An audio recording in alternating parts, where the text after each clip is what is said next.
Bonjour à tous les passionnés de cinéma. Je suis enchanté de vous retrouver sur ma chaîne Cinémadicte, où je vous propose les meilleures infos sur les nouveautés cinématographiques et les films déjà sortis. N'hésitez pas à vous abonner pour ne rien manquer des contenus captivants à venir. Bonjour à Allons-y. tous, c'est Axel. Dans cette vidéo, je vais vous parler de The Toxic Avenger 2, un film culte qui a marqué les années 90.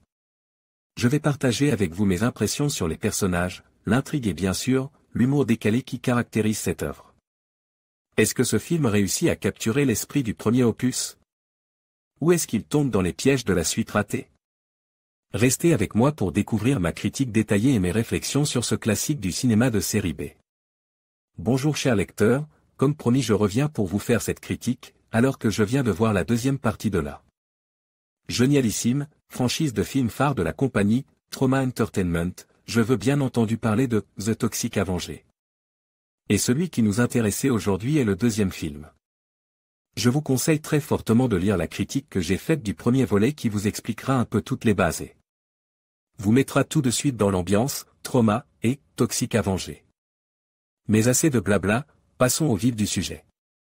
Le premier point concerne la réalisation, alors que dans The Toxic Avenger par 1, le manque de budget se faisait clairement ressentir. Ici on appréciait vraiment toutes les scènes qui sont extrêmement bien filmées pour un film de cet acabit, certains plans sont assez fous, comme le film d'ailleurs, et innovants par rapport au premier qui se contentait de faire des plans assez banals, mais je pense que ce petit changement au niveau de la réalisation est dû au pays dans lequel fut tourne la majeure partie des scènes de ce film. Mais je vais vous garder la surprise pour le point concernant l'histoire. Les scènes d'action sont beaucoup plus plaisantes à voir que dans le premier et sont le gros plus de ce film. En ce qui concerne les effets spéciaux dont j'avais fait l'éloge pour le premier et bien ici, ils sont encore meilleurs, je ne sais pas comment ils ont fait mais ils ont réussi à faire mieux que le premier sur ce point, je pense ne pas être au bout de mes surprises.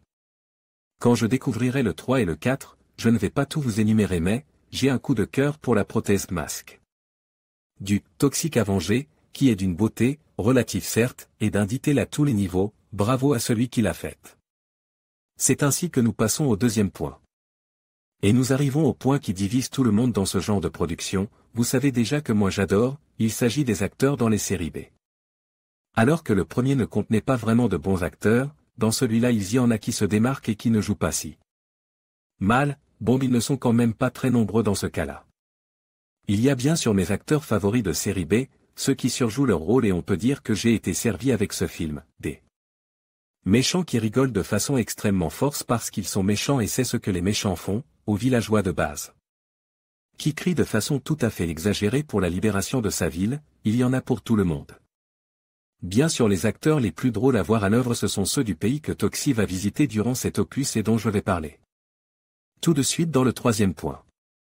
Troisième point, l'histoire. Dans celui-ci, Tromaville est à présent nettoyé de sa racaille. Déprimé de ses uvres, Toxic n'ayant plus de « méchant » à décimer, décide de partir à la recherche de son père au Japon. Alors qu'il parvient à retrouver sa trace, Tromaville est investi par une bande de pollueurs sans scrupules. Voilà le pitch de base. Qui donne déjà super envie, mais en voyant le film on se rend compte que le script dépasse de très loin nos espérances, et va encore plus loin dans l'absurde, le gore et l'humour que le premier opus qui paraît timide par rapport à celui-là, et c'est dire. Parce que le 1 va déjà très loin. Et tout cela pour notre plus grand plaisir d'amateur de films de genre, et de série B, cet opus se passe quasiment la moitié du film au Japon et de ce fait on a le droit en plus des références américaines qu'il parodie à foison, à toutes les références au cinéma.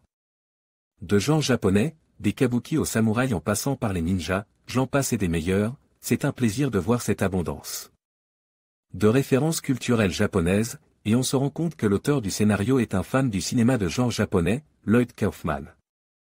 Oblige, et qu'il a un grand respect pour celui-ci, pour arriver à le détourner avec assez d'intelligence pour ne pas tomber dans les clichés de base en ce qui concerne cette culture.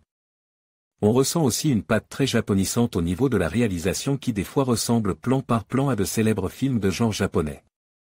L'histoire est remplie comme dans le premier de petites choses qui font que l'on sait que l'on se trouve dans un film Troma et les dévoiler ici serait vraiment gâcher tout ce qui fait le sel de ces productions si géniales. Bref, l'histoire je la préfère encore plus que dans le premier et c'est un putain de bijou de cinéma indépendant que vous avez devant vos yeux. Sur ce, passons au quatrième et dernier point. La musique est juste géniale. Voilà, c'est tout, non, je vais quand même développer mon argument. Par rapport au 1 où le manque de moyens se faisait sentir énormément sur ce point-là, ils ont mis les bouchées doubles pour celui-ci. Pour rattraper leur retard par rapport au 1. Et c'est extrêmement bien réussi, car dès le début on est plonge directement dans l'action avec un super morceau de hard rock qui décrit les exploits de Toxie dans le premier opus. Toutes les musiques sont géniales, ça nous met directement dans l'ambiance et c'est super agréable à écouter. Pour conclure, je vous dirais que j'ai oublié plein de trucs comme le fait que le film se référencie lui-même en étant conscience que il est lui-même un film, ou encore que les bruitages sont complètement loufoques et décalés par rapport à l'action qui se passe à l'écran, mais je pense qu'il vaut 100 000 fois mieux le voir par soi-même, plutôt que je vous raconte toutes les petites subtilités qui font que ce film est un chef-d'œuvre du cinéma de genre et indépendant. Et pour finir, si je devais décrire ce film en quelques mots, ce serait ceci: un film de Terence Hill et Bud Spencer avec un mutant et des Japonais. Sur ce, je vous dis à la prochaine et regardez des films indépendants. Axel, critique du blog. En conclusion, la critique de The Toxic Avenger 2 par Axel met en lumière les éléments qui font de ce film une œuvre à la fois controversée et emblématique du cinéma de série B. Bien que certains aspects puissent déplaire, notamment en raison de son humour décalé et de ses effets spéciaux parfois rudimentaires, il est indéniable que le film réussit à capturer l'esprit subversif et irrévérencieux qui caractérise la franchise. Axel nous rappelle que, derrière le grotesque, se cache une réflexion sur la société et ses travers. Pour ceux qui apprécient le cinéma décalé, The Toxic Avenger 2 mérite d'être redécouvert. Merci de nous avoir suivis et à bientôt pour d'autres critiques.